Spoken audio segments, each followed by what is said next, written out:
Yeah, I mean that is the key point, because that gives so much discretion to politicians and the whole rent-seeking behavior. Which constituency gets the money? Where are the projects going to be implemented? Public works projects are corrupt. Lot of, all over the world. So much written about the facts of these matters. So, and also to remove the power that you give these officials to say, look, once we come out of this, you got to stop, is a very difficult thing to do. No, that has to be crucial. But look at some examples. In Brazil and Mexico, they designed transfer schemes in highly corrupt environments. So this is not designing a transfer scheme in Norway where institutions work. So we've also learned that while there can be corruption, we've also learned that you can devise mechanisms which don't eliminate corruption but reduce it. So I think we've got that experience. Second, if you look at Asian experience on protectionism and getting out of it, take most of East Asia, they protected their industry.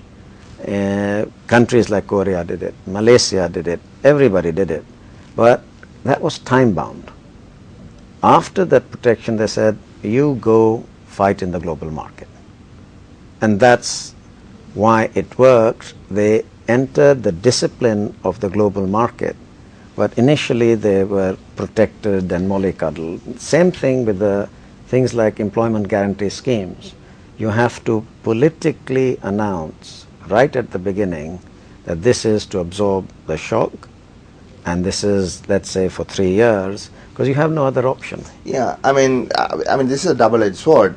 In the case of India, they got the Freedom of Information Act and so on. That is really behind, making sure that if money is allocated to so-and-so village, that has to be given to so-and-so village.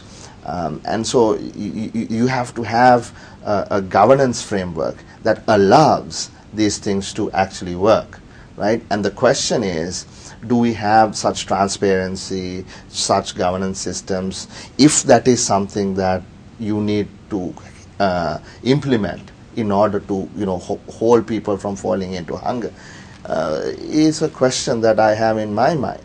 For the first time in history, the majority of Asian countries are democratic. This is quite an important shift. But even in non-democratic regimes, if you take the example of Uganda, in the Ugandan context, you had radio programs used of the village level to announce what the allocation is for a school or a hospital, and it was very open monitoring of how much resources received, pay for doctors, nurses. So there are ways that we have, the experiences we have across the world on how to design governance systems which try and reduce corruption as far as possible. And the central feature of the governance system is openness. The more you open this information out, right. Corruption is high when you can hide information. Therefore, any such scheme which stabilizes incomes for the very poor have to be open and transparent. And here the political responsibility is enormous to make sure that these schemes are open. In countries which are democratic, this is a huge role for the media to play. Right, right. And you have to involve not just the television, radio is very important. Yeah, yeah, right. So there are ways of, especially in democracies, extending and opening out the space for information. Right. I want to ask you a more fundamental question about funding for such projects, right? And if these are the kinds of projects that needs to be implemented. And we know most of these countries don't have the space, right?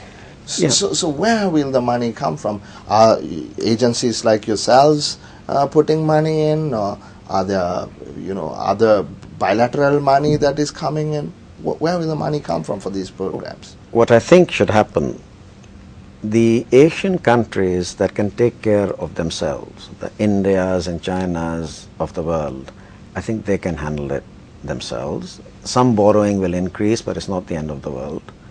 There is a category of Asian countries that will be, as you say, very hard put to provide these protection measures for the poor. I think for that category of countries, you have to very quickly create a global fund. It's an emergency fund. We are used to these for balance of payments crises that have hit the world, or the oil crisis that hit the world.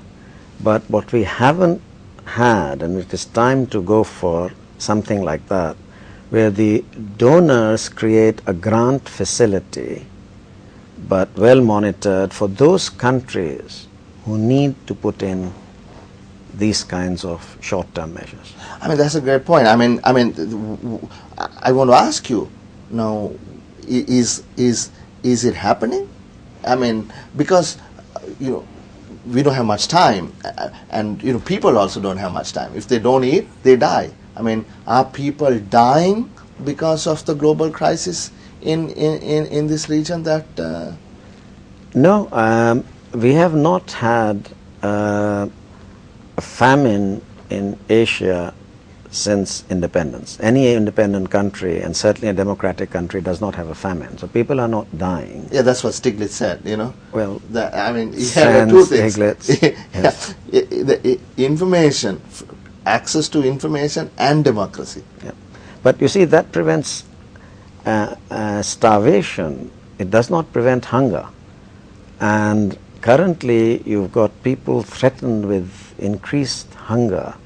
And a proposal such as this has already been made because people fear that aid resources will get cut. This is the time where you need to at least create a fund that is targeted towards emergency measures to protect the poorest.